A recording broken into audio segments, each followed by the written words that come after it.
Okay, so very quickly before we get into the video, I want to say if you are new to the channel, then make sure to subscribe to the channel and turn on the bell notifications. That way you never miss out on any Bleach content and or anything anime/manga related. But with that out of the way, I think it's about no better time to just celebrate not only the 20th anniversary of the Bleach manga, but also the return of it. I don't think I really saw something like this coming, especially since it still feels like some sort of fever dream, and I'm generally just at a loss for words when it comes to talking about this topic because in all seriousness, it just feels unreal. Like, to think that out of all things that the Bleach manga would be returning just is something that is unbelievable. And it just goes to show that this man Tite Kubo can't get enough of his series because, like I said in my previous video, he wants more Bleach just like the rest of us do. It was already unimaginable that we would be getting a one-shot chapter out of all things, but an entire new arc? Like, I just don't understand. This man Kubo just can't stop feeding us with content for each and every single one of us to enjoy. And I do want to talk about this one-shot chapter and go over some things that I found extremely interesting and talk a little bit about that, but I just can't contain the excitement that I have for this series to be making its return.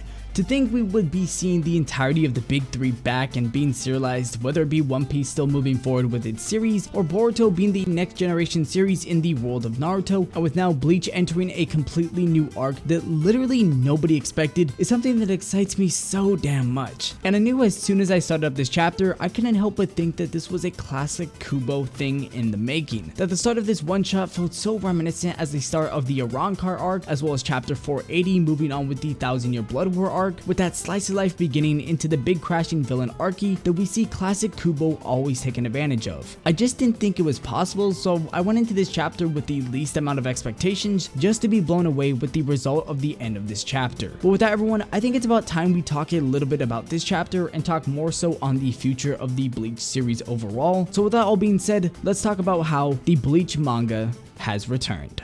Alright, so at the start of everything, we're given this amazing looking color spread that I can tell that Kubo put every ounce of love into it within this spread. The chapter begins with a solid slice of life start as expected from Kubo, with character reintroductions that we wouldn't see later on in the chapter. And I think it's nice, especially of Kubo, to really do this just because it's not primarily focused on the one objective for the entire chapter. We kind of get to see a little bit of everybody just so that everyone gets to see their favorite characters back in the manga after so very long. And if you didn't already know, the events that this one-shot takes place in is pretty much directly after the end of the last chapter of the manga, at least around that time, and we see that Ichigo's son Kazui and just everyone around him have still been honing their skills and training in case of an emergency, which is obvious coming from the Gotei 13, but it's nice to see that also coming from the Kurosaki family. A little bit further into the chapter, we enter into the Soul Society where we're introduced to the title card of No Breaths from Hell, which right about here I was contemplating if this was something bigger than I thought, but I still kept it all to myself.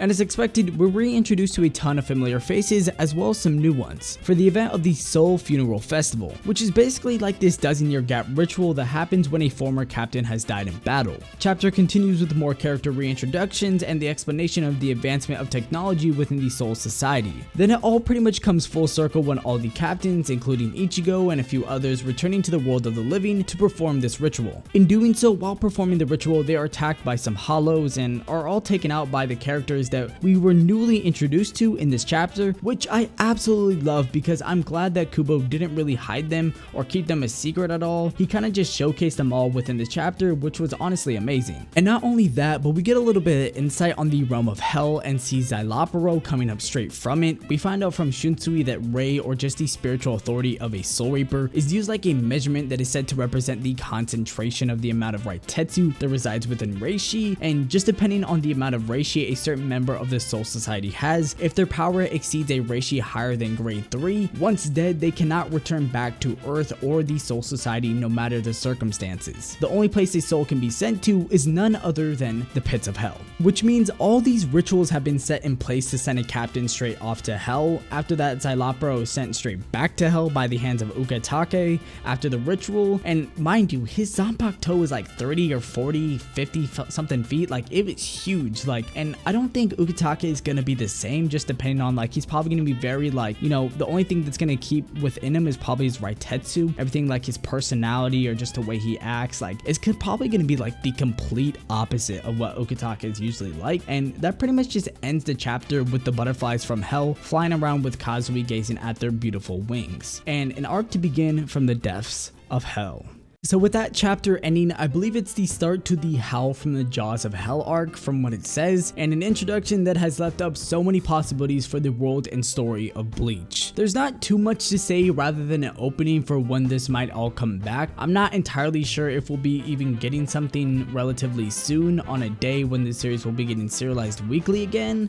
It could be sooner than expected from the looks of it, but I wouldn't get my hopes up too high just yet. I think maybe a start to serialization at the beginning of 2022 could be a huge possibility, but for some weird reason I've been thinking of like October just because of the whole arc is like centered around for, but I guess we're just gonna have to wait and see. But either way everyone, I'm honestly just super stoked to see what's next for the series of Bleach and just everything centered around it. At the pace we're going in right now, I wouldn't be surprised if we are to get a PV for the anime adaptation of the 1000 Year Blood War arc soon, as well as some news regarding Burn the Witch. But more importantly, this Bleach chapter was phenomenal, and overall I'm just super thrilled to see Kubo back at it and what he can bring to the table with this new upcoming arc.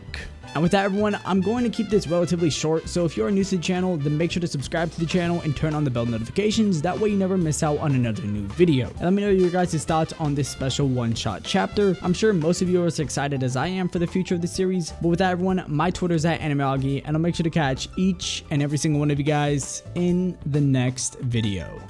Peace.